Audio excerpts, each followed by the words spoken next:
Tara, lipat tayo ng Gymnocactus at habang ginagawa natin yan, pag-usapan natin ang kasabihan kung ano ang puno, siya ring bunga.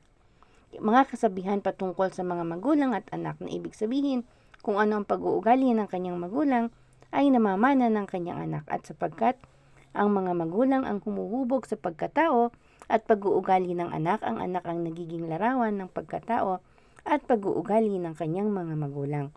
Oo, totoo ito, ngunit hindi sa lahat ng pagkakataon. Paano ang mga anak na may mga magulang na medyo hindi ayos ang pag-uugali?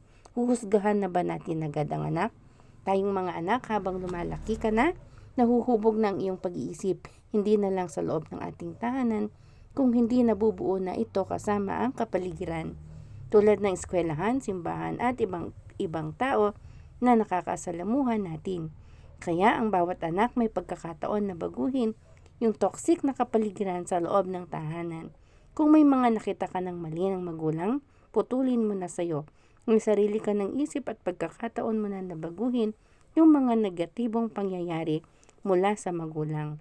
At same din yung mga maayos na magulang.